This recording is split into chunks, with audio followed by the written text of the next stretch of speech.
unrelated to dirt world stuff, but I did off-road and motorsports, so I've done some stuff in that realm with people. So you used to race? No, I rode freestyle motocross, which was the jumping and the ramps and letting go and doing that kind of stuff. So that was my childhood dream, was to be an X Games athlete and all that kind of stuff. And so I moved to Southern California after college and kind of went all in trying to do that, and got hurt really bad, as often as the story. And I'm actually dealing with the repercussions of a TBI right now as I'm getting older. And but I had 2 or 3 years of kind of living my childhood dream and meeting celebrities and the Travis Pastranas and Brian Degans of the world. And it was a really incredible couple of years getting to do that kind of stuff. What a fascinating community that is. And, you know, I was about to, before you told me that you were dealing with TBI, I was about to say hats off to you for making it this far and not dealing with some kind of injury, but you've been through it too.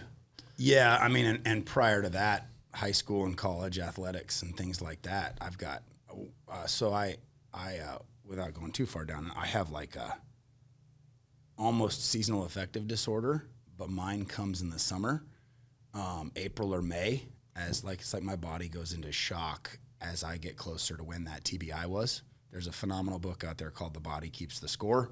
Everybody's talking about it. And my brain injury was in July. And so I have watched over the last 6 years, every April or May, I descend into this funk, stressed, anxious, real crippling. It's progressively gotten worse. Because your body is recalling this. Throws my body into shock for about 5 months, and then I come out of it just like that. I've never heard of it. Which was about October 1st. Wow. And so this year, I have been working with a neuroscientist, a sleep coach who's board certified and works with the Navy SEALs, a chiropractic neurologist, doing neurofeedback, doing... What is that called again? What'd you call it? Which one? The seasonal... Well, it's like seasonal affective disorder, which is like this time of year, people in Seattle and other places will get, because it's dark and cold, and so people will like kind of go into a depressed fog seasonally. Yeah. Mine, the symptoms are similar to that, but it happens in the summer months when your days are longer and it's generally nicer. So the proximity to my accident, which was in July 15 years ago, leads the doctors that I've been working with to believe that it's related to that. Your body just realizes that with these changes, it recalls. Like it's, and I, through journals and stuff, I've gone back to 2020, and it's clockwork. April or May, my stomach, I start losing weight, I get stressed, and it comes on like that. It's usually triggered by like work stress. This year it included insomnia, which was debilitating. Like starting in January, February of last year, I would wake up at 2 or 3 in the morning and not go back to sleep. So I've operated most of the year on about 3 hours of sleep. Tried all kinds of, from CBD to different things that are supposed to help, that nothing did. And then started going down the neurofeedback route and working with a neuroscientist, and it was a hellacious year, and yet at the same time it's been insane how like the last couple days of September I just started sleeping, and the doctors I'm working with are kind of in awe. In fact, I did an EEG the other day of my brain waves. And in July, when I started with him, end of July, the theta, probably information you don't care about, but the theta brainwaves on the right-hand side of my head were like unhealthily low, like that of a aging, decrepit 80-year-old person. They were down around like 0.89. Wow.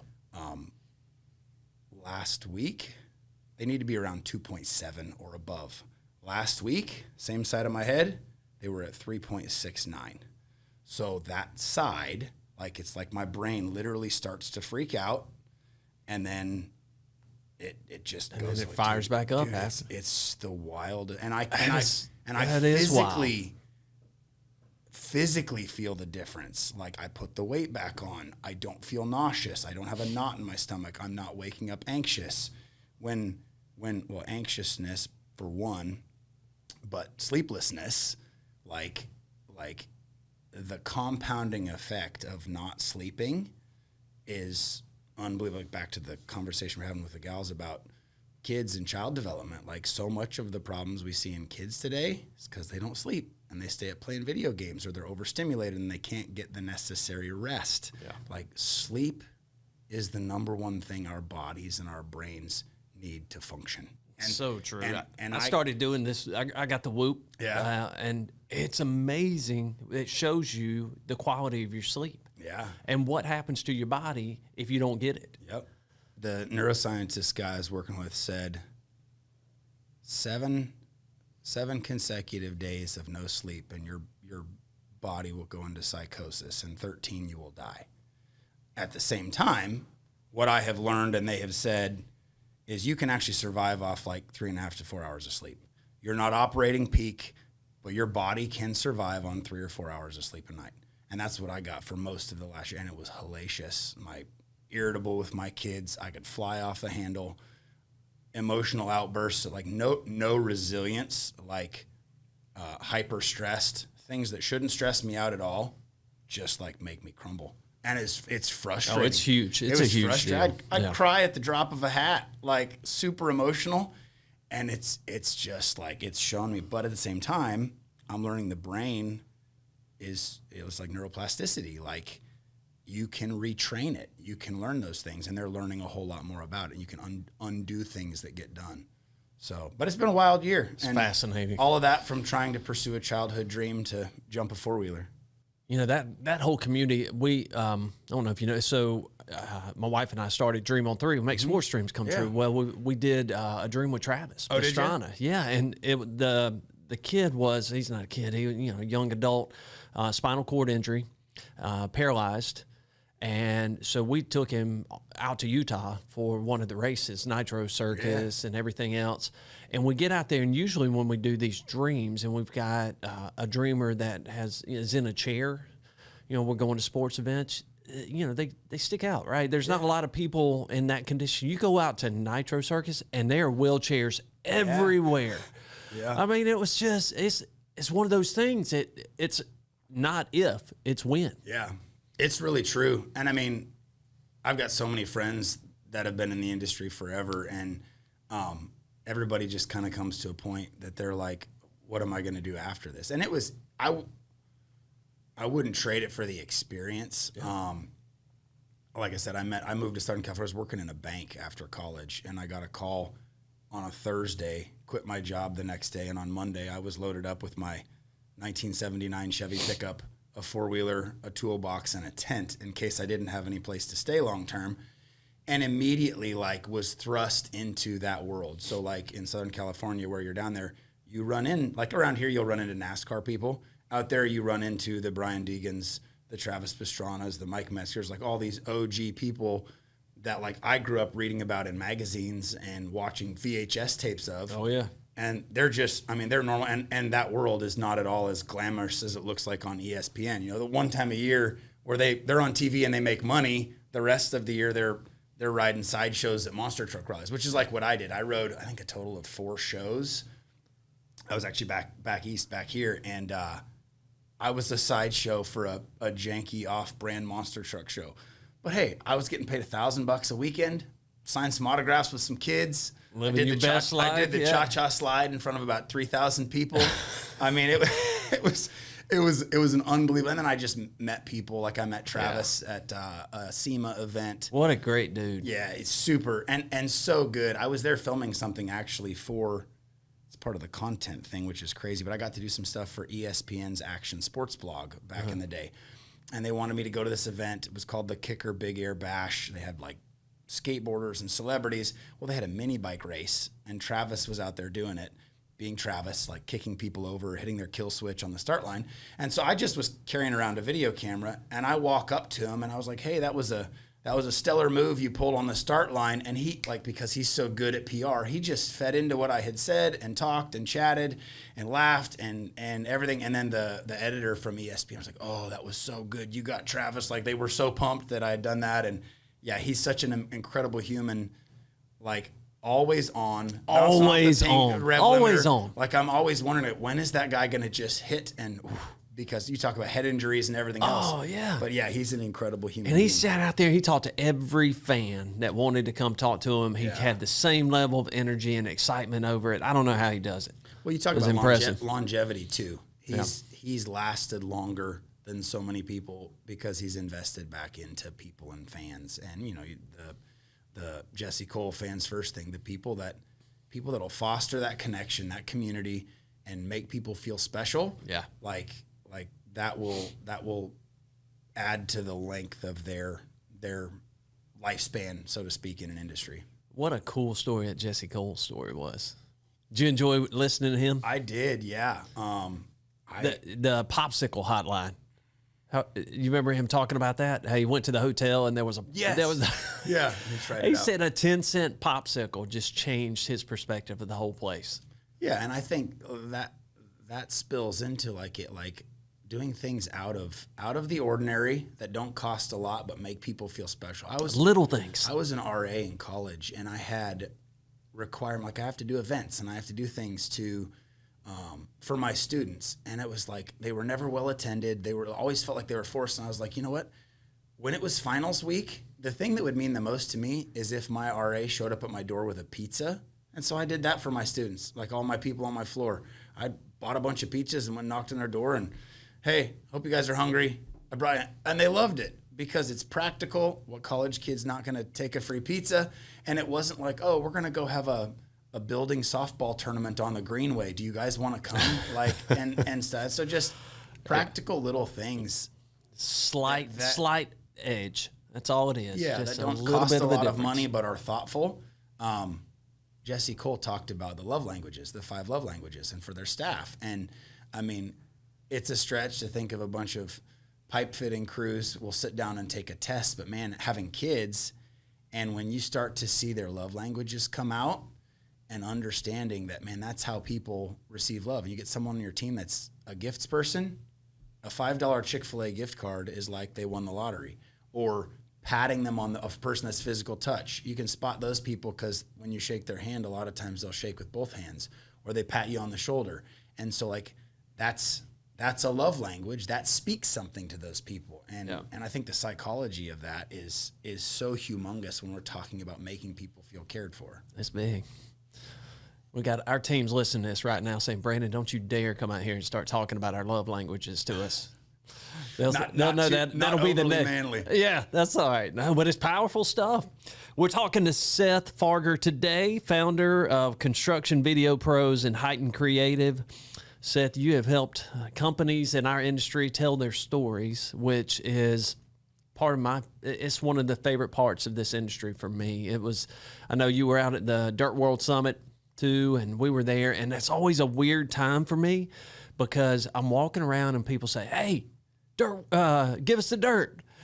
And I listened to all the podcasts and I'm like, holy smoke. I didn't even think, we had like 1 or 2 listeners, but you get out there and you realize that people do listen to this. And when I ask them why, they listen for the stories. That's what it is. And we've gone through all these different things trying to come up, what's the right formula for the podcast? Let's try this gimmick. Let's try this thing. Let's go to this series or topic. At the end of the day, they just want to hear stories. And you have picked up on that, and you have done an incredible job going around and telling these stories. So how did you get from motocross driving to unpacking the stories of the dirt world? So I'm old enough to have been around and creating content before it was really called content and before social media existed. So I joke in the creator world, my family had a VHS camcorder growing up. So I can recall shooting video on a VHS camcorder. And then that got me interested in it. It was usually me and my buddies riding dirt bikes or different things outdoors. But I loved that. And I grew up again in the off-road world. So watching the Crusty Demons of Dirt videos and all those kinds of things. And I wanted to make videos. And so that was really my foray into content creation. And then social media came along. And working with various companies that I was at, we put stuff out, put content out. So I worked in a bank after college. I actually studied accounting. I got a BA in accounting, which does me a lot of good. as a construction photographer and videographer. But I can at least do my own bookkeeping. And so from there, I moved to Southern California to kind of pursue living out a childhood dream of doing freestyle motocross, which was just an absolute gift. Didn't last long, as we were talking about. I got hurt. But that moved me, shifted my pathway. I started actually selling tires, and for that company started creating a lot of content, off-road content. This is back in 2010, 11. So I'd be at events actually back east, back here, selling tires and things like that. And I started creating content. So I carried that with me everywhere I went. I was the marketing guy. Even if that wasn't my title, I'd be at events or doing different things, shooting photos, creating content, and moved back east. I was living in Las Vegas in 2012, and I moved back here to the Charlotte area in 2013 to work for a shock absorber manufacturer as their marketing manager. And after 2 years, just decided to go out on my own, founded Heightened Creative as sort of a content marketing company that would do anything for anyone that paid me anything. And so I joked for the first few years that I ran a nonprofit. When was that, Seth? 2015, All right. August of 2015 All right. is when I went out. And so, and because I had off-road background and automotive background from that shock absorber job, the company was called JRI Shocks, and they made shocks for everything from Harley Davidsons to NASCAR, stock cars to off-road and stuff like that. And then shifted to doing my own thing, which I did a lot, had a couple clients in the automotive world and things. And then lo and behold, I got a call from one of your subs, Piedmont Pipe Utility. Mm-hmm. And they said, hey, we need a website, but we need someone that can shoot the content for it as well. And I was like, well, sure. And I can remember my first job with them. It was January. It was dark. It was like 27 degrees. The ground was frozen. And I sat through like a 45-minute safety briefing because it was on a big job that they had, like you had to get through their safety. And I still, some of the photos I shot that day are some of my favorites from the dirt world, just because I'd never seen pipes going in the ground. I stuck a GoPro on like a 8-inch sewer line for when they lifted up and moved it around. And it just, you kind of got the FPV view of where a pipe's going through a job site. And that just opened my eyes to like, holy cow, there's so much opportunity in the construction world, because these companies are 25 or 30 years behind on telling their story or marketing. And so that I shifted then to kind of focusing on construction in the dirt world and that kind of thing. How'd they find you? I had the owner of that, the owner of that company owns a downspout company too. Okay. And I had talked to their general manager a year before or so about helping them build a website. Never went anywhere, but they got my name from him when they needed a website. So cool. And so, yeah, it's really, so that was your first construction job site? Yeah, from going out and shooting content and stuff.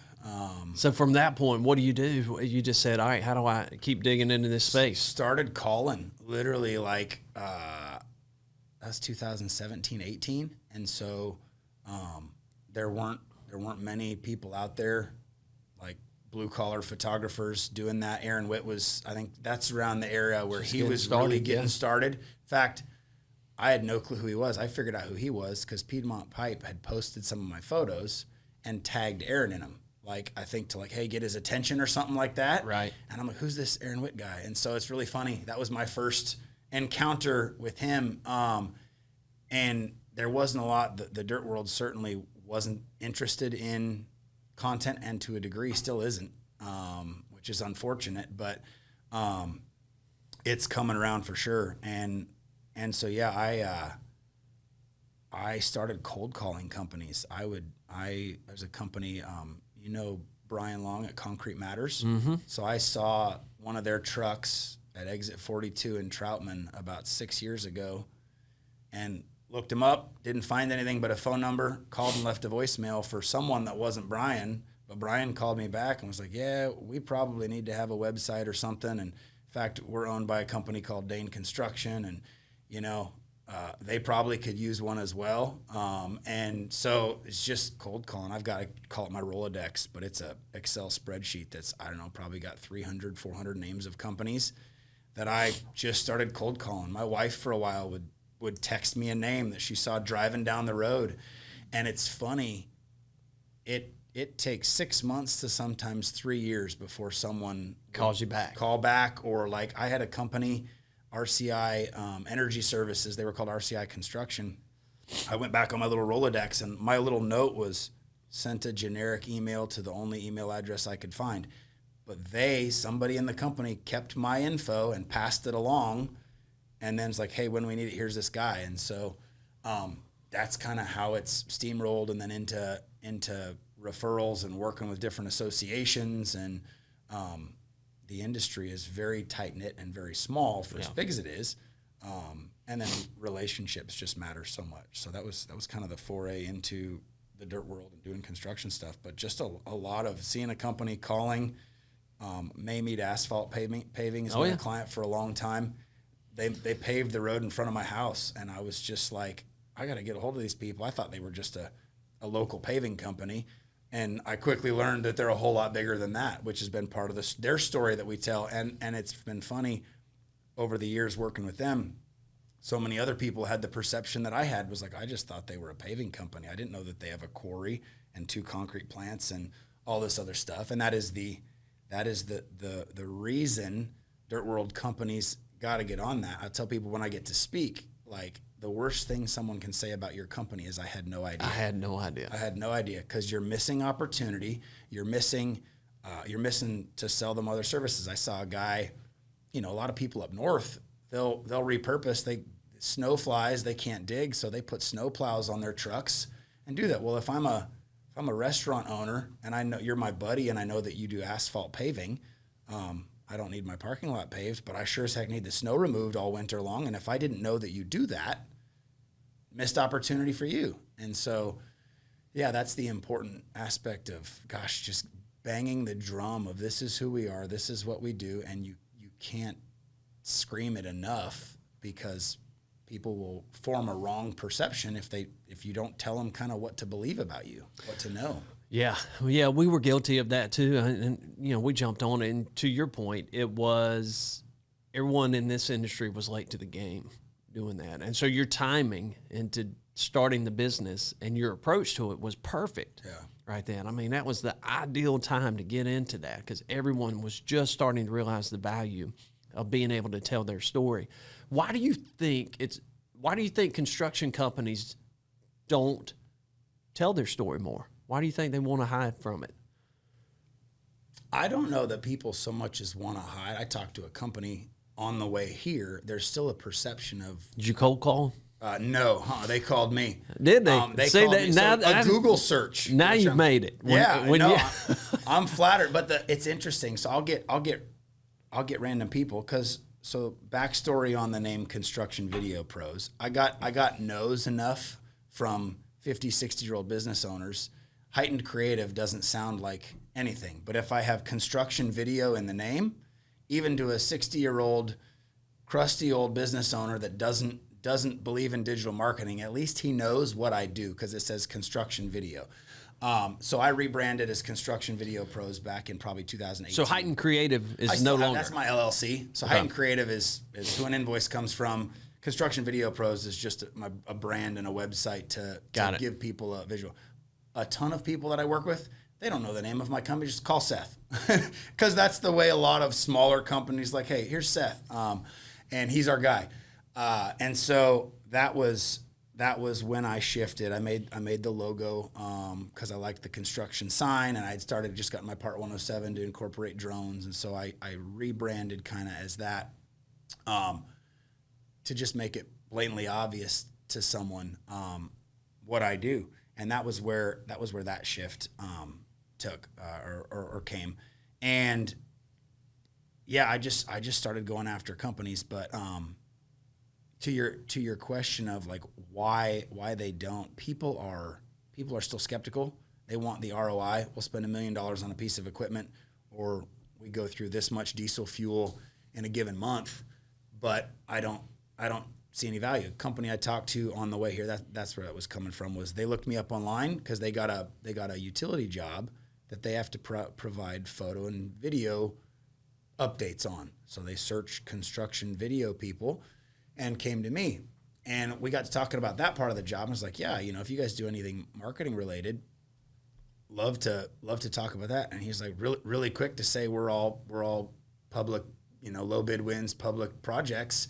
Our owners aren't interested in any of that. And we talked a little bit. Interesting. But that perception still exists out there. Yeah. And there's like, people are coming to realize that they need to, how you portray yourself matters. And they said, we do a little bit of private work. It's like, okay, so how many private jobs do you need to offset the cost and make it worth it? Not many. One probably. But at the same time, you get people like, well, we're low bid wins, or we have more work. See, I don't get that. You still have to hire people. Yeah, that alone is worth it. But over and over, people are vetting you online. Like it doesn't matter if you're the lowest bidder, but they still want to know and feel good about the person they hired. I love this example. Casey Cato at Carolina Civil, if you know Casey, super solid dude, told me when they went out on their own, they won a public job on a school or something like that. Their first meeting with someone in the organization said, I Googled you and I found a Facebook page and a Zillow listing from when you sold your house. Give me some kind of indication that you can handle our job. And so people, even in low bid situations, are vetting companies because they want to know for sure, like their hat's on the line. If we hire a company that can't do this, they certainly want to feel good and make sure that company can deliver. It's the first thing you do. You go online, you check out what you can find. You find their profiles, you find their job listings, you go to the website and check out what projects they've done before. Absolutely. So the ROI question, I think for our industry, it's easy for a construction owner to look at that piece of equipment and say, I know that's generating so much money for me a day. And they can quantify that. Every load generates this much revenue. Every bucket of dirt, this much. It's hard for them to do that with the marketing side of it. It's hard to see that ROI. So how do you help them see that? They got to be open-minded enough to see it. I think twofold. For whatever reason, you can show them a cool video of a company and the equipment, and they don't get excited. You show them that same video with their company and their equipment, like, wow, that's cool. That's us. That's that's great. So that shift can get them excited. Is that just the pride they take in? Yeah, I think so. I absolutely think so because then they get to see that. They need to see the responses that their people have. Yeah. So you market to grow your business. You market to get eyes on your stuff. Like LinkedIn is primary. I spoke last week to the Carolina Ready Mix Concrete Association about social media.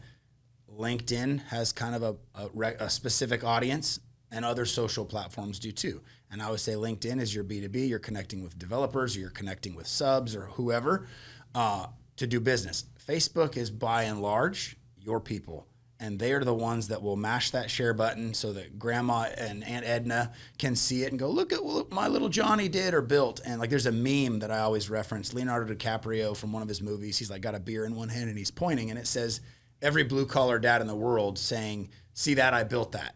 And that's what Facebook exists for, because your people get to show off their projects that they did with their families. And then that segues into, wow, look what that company did, or, oh, I know him. Are you guys hiring?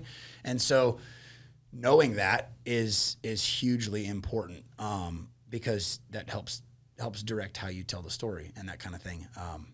So yeah, those platforms are hugely valuable, getting your story out there. To the quantify, they just have to see it. Wiley is a great example. When they contracted me to build a website for them, he was like, no way are we doing that. Absolutely not. And now he like his daughter, Mary Catherine, would joke, the thing that guy put on the internet, so your demographics of people that are older, they don't know socials and YouTube. They're just uninterested. And then he started seeing it and seeing the impact and loves it. He told me he was out in Colorado on vacation this last year. Some guy saw a Maymead hat and came up and was like, do you know that company?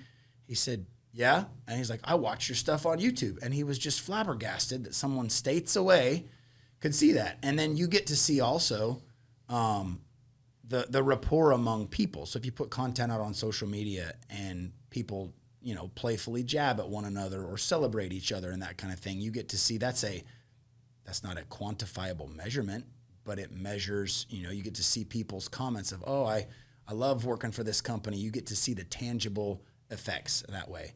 And so that's a measurement. Numbers don't always tell the full story, and you can't measure impact with numbers and data alone. Again, there's a huge swath of this industry that is older, and they will see something online and pick up the phone and call that person and go, hey, I saw that video. That looks really good, rather than just hitting like and leaving a comment. Like I've done stuff with companies before that I'd be like, hey, how'd that video go over? Phone's been blowing up nonstop since we posted it. And it's like, because there's a demographic that their inclination is to pick up the phone or send a text. One like on the video, but yet the phone's been blowing up. Getting seen. That's our industry. That's our industry. industry. So that's where I don't get too lost in the metrics, because the platforms control the metrics and stuff, but don't get so. And I'll talk to people periodically, or I'll catch up like, man, been seeing the stuff you put out, and I'm like, really? I haven't seen your name pop up in a year, but that doesn't mean they haven't been seeing it. And another thing that I did with Mamie, they acquired another paving company, Carl Rose and Sons Asphalt Paving up in the Wilkesboro area. And a wise thing I think anyone should do when you acquire a company is put out a video, whether it's outward or inward. Everybody's wondering what's going to happen to their job. Everyone's wondering, like, what does this mean for us? What does the future look like? As I'm a customer of that company, okay, who do I call when I need concrete or asphalt or dirt or whatever? So being proactive and putting out a video does a few things. Like it's a humble brag. It's a thump your chest. We're positioning ourselves, hey, we just made this acquisition. That's kind of a flex, That's a good thing to do it in the right way. We are excited about welcoming these people into our family. If I work for the company that's getting acquired, I suddenly feel like, okay, he's at least saying, hey, for the time being, we're going to keep everything in place. Our managers, our area managers, everyone's just going to fold in. We're not going to immediately rebrand the trucks or whatever the case may be, but you can control that and give a lot of people a lot of peace of mind as employees or customers by being proactive. And Wiley said, Dale Rose, who was the company they purchased, said that video was worth $1 million in goodwill from our people. Like game, set, match. Like it made enough of a difference to help their people feel okay about, hey, things are going to change in a big way, but we're okay with that. And so and even if they didn't release something outwardly, to send that internally to people and be like, hey, here's the face of the company saying it's going to be okay. We're excited, because anybody that's been in corporate world through mergers and acquisitions knows that like companies can come in and start hacking and changing things in a hurry. Oh, yeah. So the peace of mind, that's not quantifiable again, but stating it's worth $1 million in goodwill to make people feel good, at peace. There's a lot of value and ROI in making people feel good and well and confident. And it's something that Mark Miller said at the Dirt World Summit was the first 40 hours on a job is the most important of a person's career. And I wrote that down, and I'll make a LinkedIn post about it someday, but that says like how much of an impact would it make to your company if everyone around a new hire worked to make that person's first 40 hours on the job a pleasure and not a meaning the experienced guys are just looking out for the new kid, or, hey, guys, we got a new guy on the job today. Cut him some slack, be a leader, be a teacher. Don't yell at him if he's doing the wrong thing. I like that. But that helps that person's first 40 hours on the job be a delight. And because I'm sure all of you guys have people that show up and don't last a week. Oh, yeah. I'm sure every company that will listen to this has experienced that. Matter of fact, we try to catch them before they get out to the job. Yeah. Dale said it was worth $1 million in goodwill, but tell Seth to charge us the normal price. I love Wiley, and he's a character. He's great. He's great. You bring up an interesting point that there's two different sides of this. We've got this outward-facing marketing that's creating this brand to clients, people that you're trying to recruit, subcontractors. And then you've got this internal marketing where people expect a new level of transparency that wasn't there before in our industry. you've got to tell them what's going on. How are we doing with our workload? How are we doing with our profitability? How are we doing with meeting our job schedules and everything else? That's expected now. So you've got two sides of this that you're having to do. How do you manage that? Is it a different strategy for each, or are you? Is that part of the brand? I think it's wise for companies to do both. I think anyone that's serious about culture takes their internal marketing seriously, and making people feel valued. We're coming up on Christmas time, and I don't want to offend anyone, but I don't know how I feel about it, because there's a lot of companies in numerous industries. They have a big corporate Christmas party for office staff and stuff, and the folks in the field either get nothing or they get a catered lunch. And I don't know what Hoopah does. I don't need to, but I see that across industries. And I think if we're going to say one people, one group, one team, there's no wall, I think that's something industry-wide that needs to be reevaluated and seen, because it doesn't necessarily translate. It doesn't make that shift. And so anybody that wants to focus on culture needs to just bang the drum of making their people feel welcome.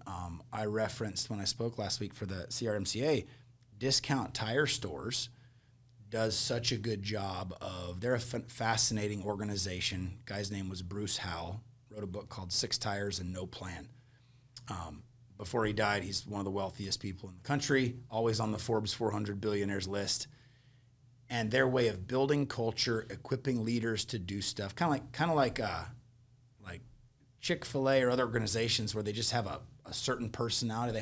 That was Discount Tire Stores. And you could go to any of their Facebook pages and see a post that you'd have wives commenting like, "So proud to be a Discount family. Love that my husband works for Discount Tire," because of the culture of taking care of their people. And that's that goodwill that Wiley's talking about, right? Yeah, that's exactly. $1 million. Exactly.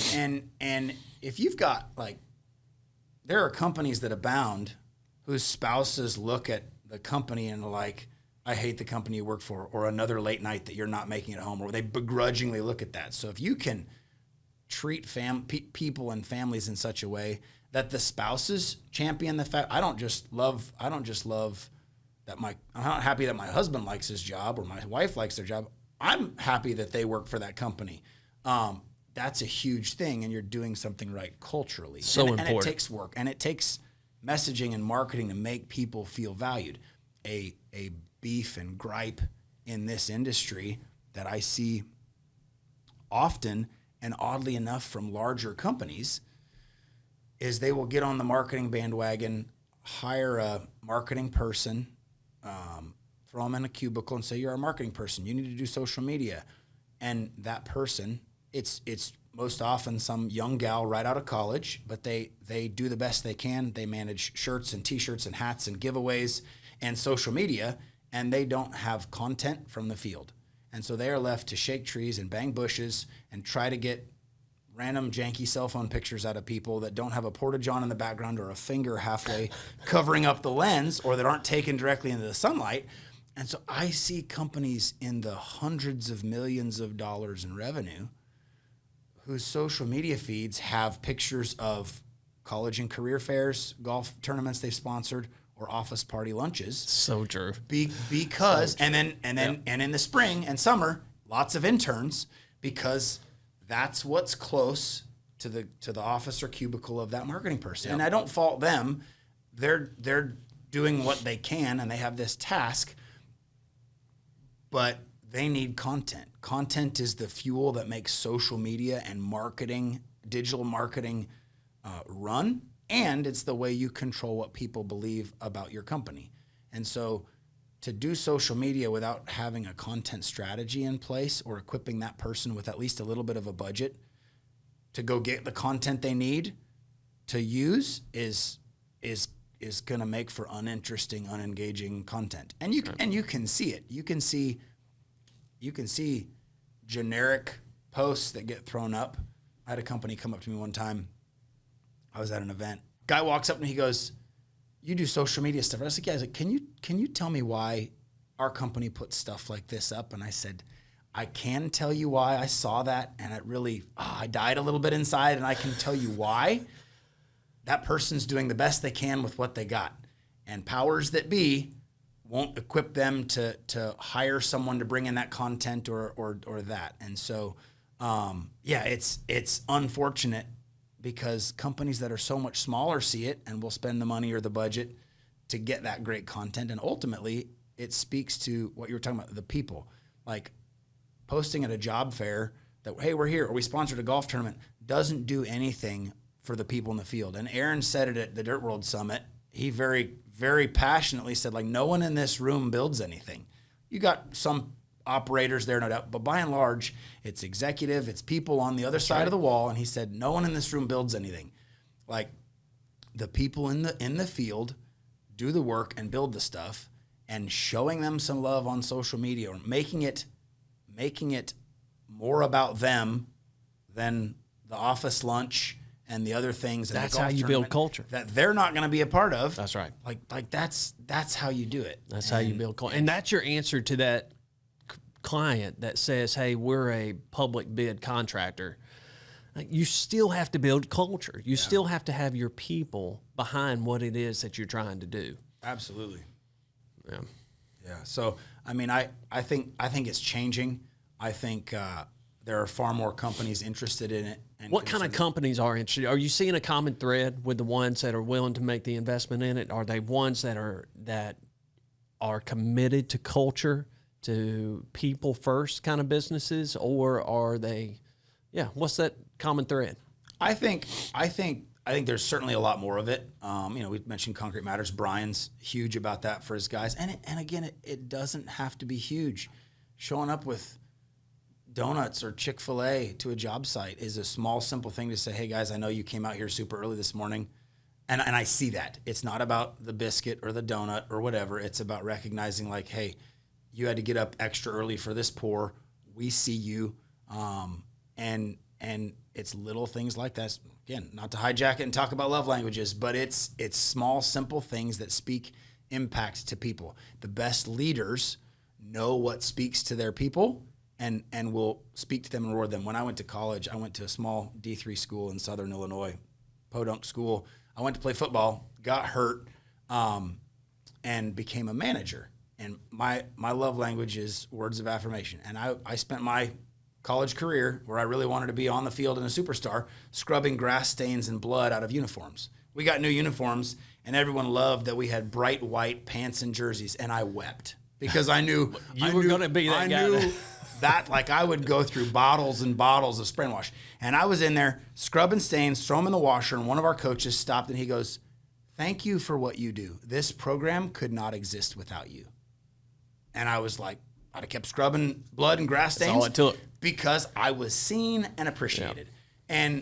And like, that was a lot of the theme of the Dirt World, is just people and see people and make them feel appreciated. We are in a disconnected, we have 1,500 friends on Facebook or followers on Instagram and no relationships, no deep connection and community. We have no front porches anymore and big backyards with 6-foot tall privacy fences and don't know our neighbors. And that has just been a systemic societal problem, but it feeds into everywhere else. And so fostering relationships, fostering just, gosh, someone cares about me or they see me, is a part of that infusing culture and helps someone stick around on the bad days or when finances get tight. To your point, transparency as well. Hey, this is where we're at. We're not going to pretend like everything's hunky-dory. A lot of companies went through that back in 2020 or 08, 09. It's like, hey, we're gonna buckle down. We're gonna ask you to sacrifice, and we too are sacrificing. But we're gonna do this together. And then our commitment is, if we rebound, we're gonna sow into that. But what happens in those moments of kind of crisis depends on the years leading up to it. How you've built that culture and everything to where people trust that what you say is really gonna work. Right. You're not going to solve that problem from that day. It's what you've done up to that point to how people are going to respond to you. Yeah. I had it's funny, I didn't realize you were a D3 athlete. We had a CEO that showed up at App State when I was in business school there, and he said he only hires D3 athletes. He said that's what he looks for. And he said they just grind it out. He said they're committed. He said they haven't been given the golden ticket. They had to earn it, and they just grind. Yeah, it's true. Funny story about that. So I got recruited to play football. I thought it was a special deal. Come to find out that my coach would take anybody. We had a guy on our team that didn't even play football in high school. He saw football as a tool to build men. And his shtick was, if after playing under me, the guys don't grow up to be good husbands and good fathers, then I didn't do my job. And so, which was cool, but he recruited me hard, didn't know anything about my football ability. So I thought I was going to go there and play football and be a superstar. And he wanted me because I was really about what he was about. And so hindsight, it all worked out, but I ended up just playing for 1 year. And then I was a punter for that year. My goal was to make the travel squad and get to be at every game. And dagnabbit, I punted better than anyone else, so I got to be on the travel squad. I love it. And we were really bad, so we punted a lot. You've seen some of the stuff here. You talked about the hoopah and some of the marketing that we've done. It was funny when we were starting to build that out. It was easy here because Brian was always a people first kind of leader, but the part that wasn't easy was trying to get him in front of a video camera. Well, you experience that all the time with these leaders. Like the ones that get it, they're like, all right, I want to do it. Let's do it. I'll spend the money. I believe in it. It's important. We've got to tell the story.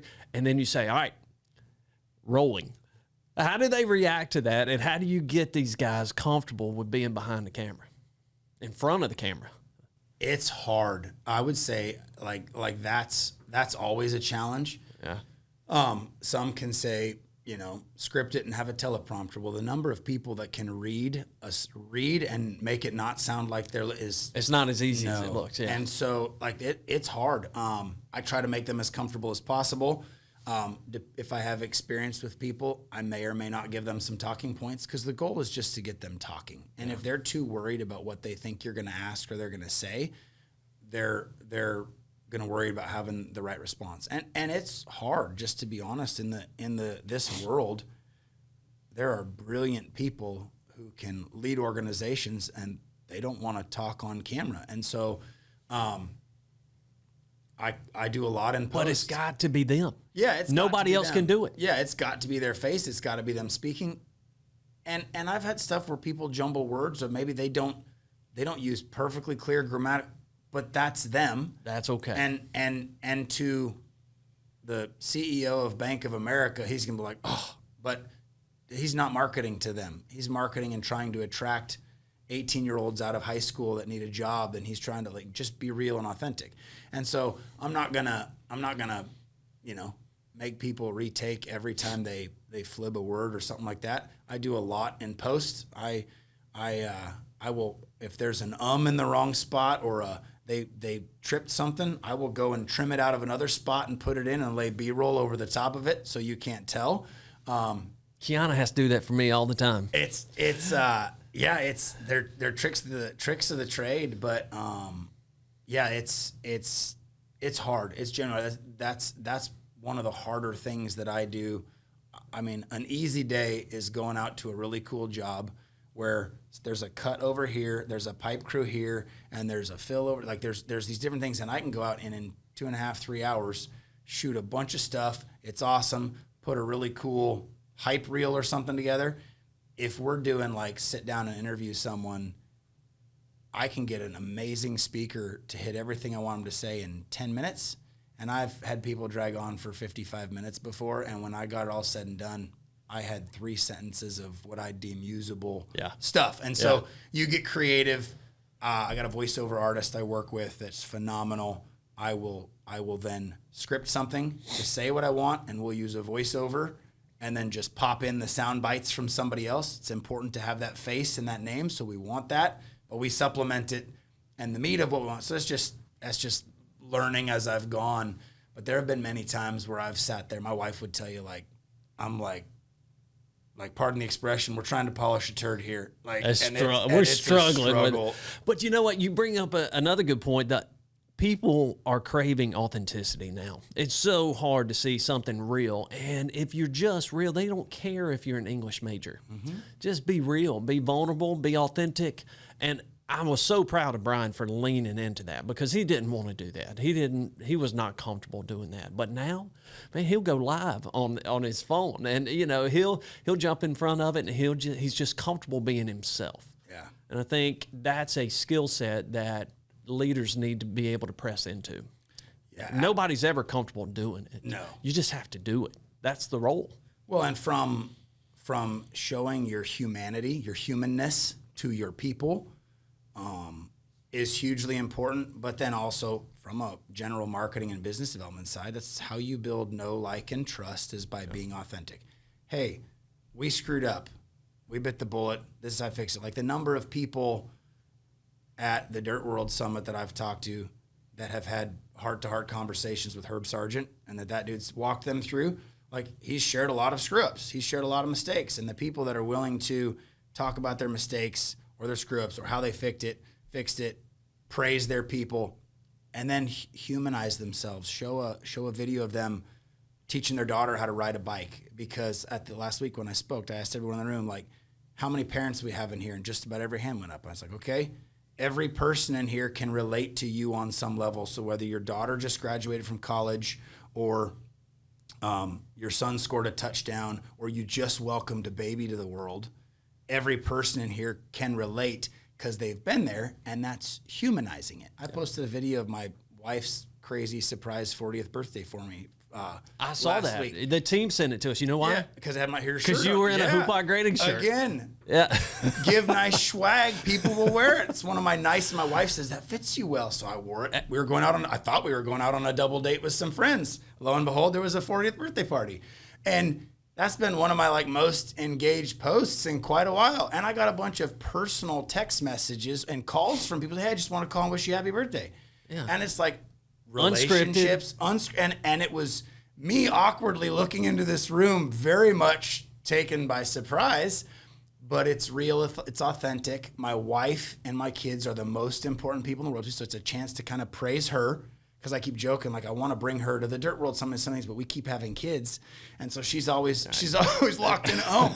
So, but I'm excited for the day when I can start to do that, and I want people to know that part of my life, because that's part of who I am. That's being authentic, and like we were talking about child development and raising kids here before we jumped on the podcast, people that are working are also trying to balance being a spouse and being a parent. And I've shared, I screwed up and yelled at my kid, and this is what I saw. Or I've got a kid they're incredibly strong-willed and drive me up the wall, but I get a glimpse of real kindness every once in a while. Those are the moments, because every other parent out there is trying to wonder the same thing and figure the same thing out. And so leaders who will be authentic and them authentic selves with things that they post or share from a personal standpoint to company stuff to authenticity wins. All the more in this world of AI where you never know what scrolls through your feed is real or is fake or is polished. Authenticity wins every time. Yeah, it's crazy what AI can do now. We've got Brian doing videos in Spanish now. It's him talking, his voice, and he's that's crazy. Great use case, though. Oh, it's great. It's great. It goes back to what we started with at the top of the show, is that it's about, we were constantly trying to think about what kind of content to put out with the podcast. And at the end of the day, it's just stories. People want relatability. They want vulnerability, authenticity. They want to hear the stories. And you've done a great job unpacking these stories in the industry. Do you have a story that just sticks out to you, one of your favorite moments of just being able to tell a story that was pretty impactful? I should have thought about that a little bit more. There are different aspects for different stories are neat. Every person's story is unique and worth being told because it's theirs. And the general story of, a multi-generational business that does this and whatever, that's a lot of people's stories. But beneath that there's uniqueness. There's who who you are, or my father, or my brother, or this is specifically what we. So there's a story underneath everything. Well, this is just we're a dirt contractor. No, there's something under there. Whether you're been around for 50 years and you're established, or you're, two brothers that bought a dump truck and a backhoe, and you're young and you're hungry. Like, there's a story that can be unpacked. One that's fresh, that was just unique, is Gilbert Engineering is a public wastewater utility contractor up in the Statesville area. Three generations, been around for over 100 years. To hear John just kind of get excited talking about wastewater, and he illustrates, he's like, yeah, when you tell someone you're in wastewater, all they can think about is the unpleasantness of that. Like, I went on one of their jobs, and I crawled 40 feet down in basically a septic tank. Like, it had been cleaned, but there was still stuff draped on ladders, and I stripped down to my skivvies and drove home in that, because I wasn't getting back in my car with what I'd been wearing, because I didn't know where I was going when I showed up that day. Showing that unpleasant aspect of the world we live in is a very vital and necessary part of it. And so, and his excitement and enthusiasm for what they do that most of the world would deem unpleasant, is awesome, because he got giddy a little bit too. And you saw his personality. He was one that was very uncomfortable when we started, but as he started to do that, I've made people cry on camera before when they talk about their spouse or their kids and their people. And as a creator, I love that, because you're getting raw emotion there. Oh, yeah. And that's good. So, you wouldn't believe how many people have cried in that seat you're sitting in. Oh, yeah. Right there. Hey, if we did this 2 months ago, I'd have blubbered already. my resiliency's, oh gosh, for the longest time, even at the Dirt World, me and Kate Holden were talking about kids, and we ended up sitting at a table together, and I started talking about kids, and I'm like literally fighting back, like, because my resiliency's so down from everything that I'd been going through. Like, someone mentions my wife or kids, and I'm just like, I can't say anything, and I'm just like, gosh, why do I cry at the drop of a hat? Well, I haven't slept in 10 months. So, but yeah, it's raw, it's true emotion. First time I interviewed Wiley, Mary Catherine asked him, like, what are you most proud of? And his eyes welled up. He goes, that I've been married one time. And I was like, oh, that'll hit you in the fields. And yeah, it's just, again, authenticity. And people are all heart in this industry. Yeah. I think that's why you get to tears, because it's them. It's who they are. It's what they've lived. They poured everything into what they do. And you've got this incredible job of being able to dig that out and find that story. Whether it's wastewater or site development or something else, there's a story there, and you've got the job to be able to go in and say, let me find that. Yeah. One of the ones, it's not Dirt World related, but every year as a thank you to clients, I have a friend that owns a coffee roaster called Harvest Coffee, and he has a son with Down syndrome. His name's Toby Foreman. I know them. They're up in Davidson. Yeah. He employs individuals with all sorts of special needs. And his brother was severely disabled growing up. He just, like, the greatest heart of anyone I know, who loves people, and his product is coffee. Like, it does not get any better than that. And so I'll do a private labeled coffee, something blue collar related every year. But like last year, I went and filmed his people. He's got them in it from folding and printing the labels, and then every bag you flip over, there's a mark. They sign their name. They sign their name. And like, that's just an unbelievable story of what they're doing and the opportunity. He's got a young guy named Thomas, who's one of his main roasters, who's on the spectrum. And he said when Thomas came in, like, he wouldn't look you in the eye. He'd just look down and whatever. And the confidence it's instilled in him to do it is, I walk in, he's like, "Sup, Seth?" And like, "Thomas, how are you?" And he's just gained so much confidence because someone believed in them or demonstrated that they cared. Yeah. And so I've done a couple videos with him, and some showing what they do, and that's just such a neat story. That's so cool. What a great thing that he's created up there. I've got a few bags of their coffee in my pantry right now too. Yeah, because they do the artwork on it as well. Yep. Yeah, they'll put they'll have individuals create artwork and then print that and put it on a label. And so have you ever been up there? Oh yeah, okay. Yeah. He's got a whole setup where he puts it to music, and he's You've had the full treatment. Oh yeah, I've seen it all. It's really cool. Yeah, it's awesome. It's so much fun because I remember getting the treatment the first time I go in there, and he's talking about light and sound. Yeah. And then it was hysterical. I had a buddy, Gary, the owner of Commonwealth Equipment, crushing screening equipment, stop in because he is a coffee connoisseur. It's like, you got to meet Toby. So he stops in, and the similarities of crushing and screening rocks, but coffee, like they connected on like a finite level because of the tools for grinding fine coffee and aggregates like melded and in a way that I didn't understand, but it was really funny to see that synergy take place. And he got the full treatment, and yeah, coffee's galore. If you time it on a tasting day, it's great because you can go around and he loves coffee. He does. And he knew he lost me because I stick a cake up in the machine, and I'm like, hey, that's as far as I can get with it. But the experience, it was really cool. Yeah. We're talking to Seth Fargher with Construction Video Pros today. Seth, it's been amazing having you here in the studio with us. Just kind of wrapping up here, if you had one piece of advice for industry leaders that are trying to focus on their brand, both internally and externally, what would you say to them? I'd say make it about your people. Your work will show itself in how you celebrate and highlight your people. Everyone loves doing business. Everyone loves to feel good about the people they do business with. So if they feel good about the way you treat your employees, if the work you do that you showcase highlights good people that enjoy the work they do, they're going to know that the quality will take care of itself. They do quality, competent work, and so make it about your people, and then that'll segue into good marketing and showing that you do quality work.